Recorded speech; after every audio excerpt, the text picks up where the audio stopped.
adalah koperasi desa ini sebagai instrumen terbawah untuk menyalurkan program-program dari pemerintah pusat.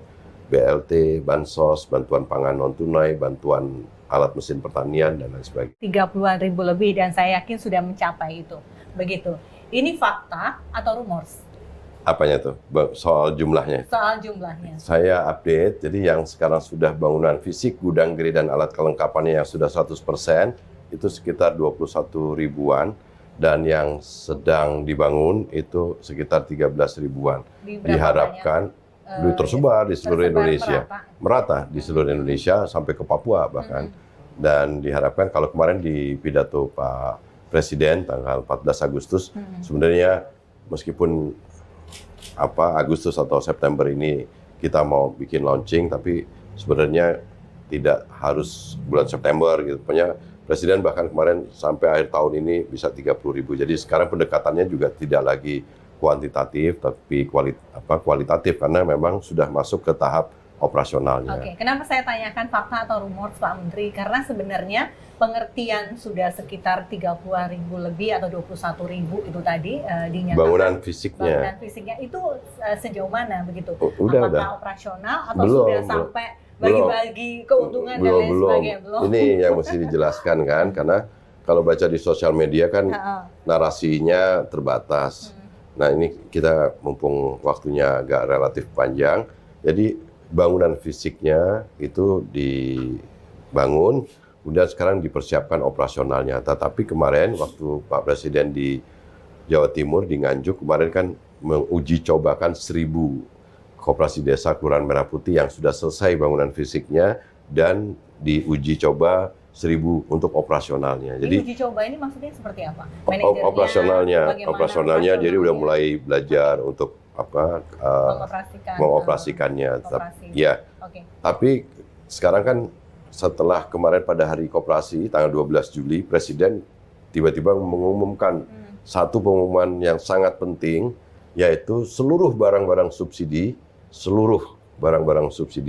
pupuk, gas LPG 3 kilo, beras, minyak goreng, sekarang bisa disalurkan melalui koperasi desa Kelurahan Merah Putih. Kemudian yang kedua, Presiden juga mengumumkan tentang seluruh skema KUR dari perbankan, khususnya Himbara, bisa disalurkan melalui koperasi desa Kelurahan Merah Putih. Koperasi desa Kelurahan Merah Putih juga bisa menjadi penyalur unit layanan jasa perbankan dan juga skema-skema yang ada untuk melayani kegiatan simpan pinjam bagi koperasi dan anggotanya. Jadi disabu habis lah ya. Memang gini, subsidi itu bukan barang yang diperjualbelikan. Sekarang ini yang salah kaprah itu sekarang, barang subsidi ini melewati jalur distribusi yang terlalu panjang.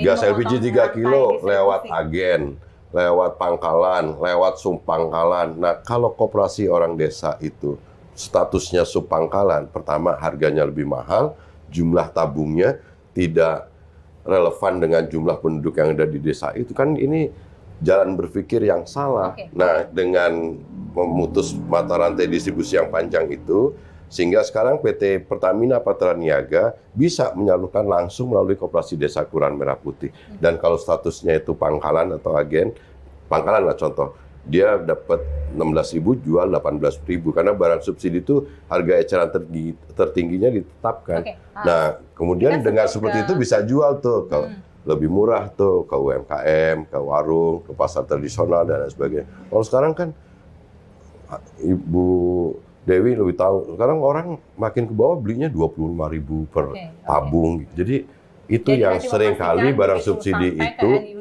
ke konsumen itu semua menjadi murah begitu. Kita nanti bicara itu, yang sapu bersihnya Kopdes Merah Putih ini. Tapi sebelumnya ke Bu Dewi Tanti dulu, Bu. 1 tahun berselang sudah sekitar 21.000, 30.000 lebih sudah terbangun begitu. Koperasi yang kita miliki KMP ini, karena ada kelurahannya di situ, sudah sesuai dengan semangat koperasi atau bagaimana, Bu? Pertanyaan yang sangat tricky karena sebelah saya ada Pak Menteri, nggak enak nih kalau ngomong. Nggak apa-apa, santai dong. Nggak, jadi gini, jadi sebetulnya kalau kita melihat selalu ada konjungsi ya. Konjungsi itu adalah perputaran lagi di mana waktu itu mungkin koperasi dicanangkan oleh proklamator kita ya kan. Ini kita ada badan hukum yang pas gitu kan. Kemudian ada KUD ya kan oleh Pak Soeharto gitu kan. Dan kemudian sekarang muncul lagi di era yang Presiden Prabowo ini setelah kurang dapat perhatian, dapat mulai itu perhatian, itu membuat kita agak sedikit senang sih. Artinya apa? Wah, ada porsi lagi nih buat koperasi. Tapi apa gitu kan? Nah, kenapa tadi saya bilang nggak enak kalau ngomong sama Pak Ferry? Karena Pak Ferry itu adalah living legendnya KUD. Jadi kalau ada orang bilang KUD ada, yep. Tapi saya harus sedikit kasih highlightnya bahwa di zaman dulu katanya Pak KUD itu 9.400 ya. Sekarang mungkin yang tersisa di bawah 500 Koperasi unit desa. KUD. Tapi berarti kan dengan Bapak sebagai tokoh KUD artinya KUD pun ada yang survive dan sekarang juga masih ada. Jadi kita harus objektif, jangan menaifkan kalau memang ada tidak ada. Nah, waktu pas ada gebrakan dari koperasi desa apalagi sini gitu kan. Nah, terus terang kita agak-agak sedikit surprisingly ini arahnya kemana. Dan waktu ada kalimat kalimat memotong mata rantai, oh good gitu kan. Tetapi ini kalau kita mau bicara sedikit, kenapa selalu ada targeting, ya kan? Karena Bapak pasti lebih paham tentang koperasi yang harusnya bottom up. Udah nggak musim Pak, sekarang saya udah membuka sejarah ya di Cina, di Jepang, di India, itu semua itu kebijakannya ada dari pemerintah. Cuman nanti kita akan membahas mungkin versi kapan pemerintah itu stepping in dan kapan stepping out. Stepping out tadi versi udah kasih sedikit bocoran. Nanti kapan delivery dari dari Agrinas. Sebelum kita ke situ. 30.000 dalam waktu 1 tahun ini pandangan seorang makanya saya memerhati koperasi. Makanya saya bilang saya senang ini dikasih panggung, tetapi tidak senangnya kenapa pakai targeting. Kenapa pakai targeting? Kenapa pakai targeting? Kenapa harus 81.000 serentak di hari koperasi? Kenapa harus 35.000? Makanya waktu tadi statement pertama dari Pak Menteri bahwa sekarang sudah tidak pakai targeting lagi ya kan, yang penting itu udah bagus tuh. Karena apa? Buat apa sih? Mau kita membuat suatu koperasi itu ditegakkan secara prinsip atau mau bikin berhala? Kalau bikin berhala kan harus ada tuh pengkultusan itu harus jam segini, tanggal segini. Kalau enggak kata dukunnya nanti ngambek gitu. Nah itu ya. Oke, kenapa targeting? Kenapa targeting? Mungkin ada. Tapi satu lagi Vesi. Bapak tadi ngomongin masalah penyerapan. Pak. Kenapa kita waktu pertama kali dicanangkan itu kata kuncinya adalah memotong mata rantai. Itu cantik banget sih Pak kata-kata itu, memotong mata rantai ya dari atas ke bawah. Maksudnya dari petani ya dari ke pasar dan pasar juga ke bawah. Nah sekarang kalau tadi saya bukan mau mengkoreksi, saya cuma mau mengingatkan saja. Bapak tadi lebih banyak ngomongnya dari top down, dari artinya Pertamina ke bawah. Dari ke bawah, gas ya, segala macam ke bawah. Dan kita juga tahu gerai-gerainya juga banyak yang gerai-gerai pabrikan kan. Nah itu kan berarti dia mau memotong mata rantai dari atas ke bawah.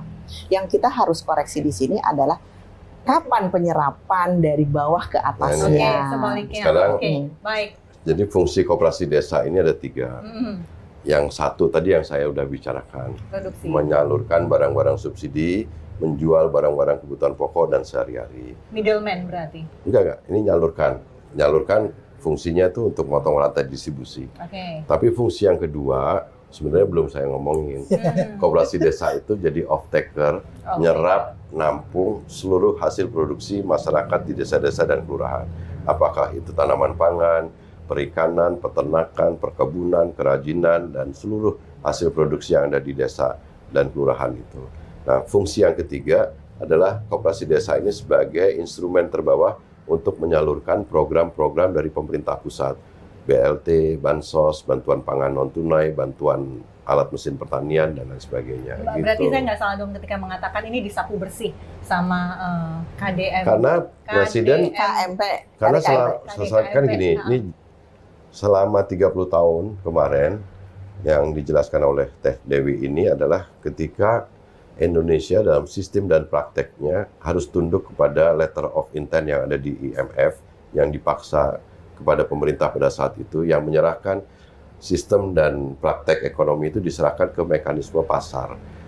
Pemerintah perannya dikurangi, sehingga disitulah terjadinya peristiwa akhirnya karena mekanisme pasar itu tidak bisa atau tidak diatur lagi oleh negara, yang terjadi mekanisme pasar yang terlalu bebas sehingga korporasi menguasai distribusi dan lain sebagainya, penyerapan di level fungsi penyerapan, peran negara digantikan oleh aktor-aktor non negara. Siapa aktor-aktor non negara?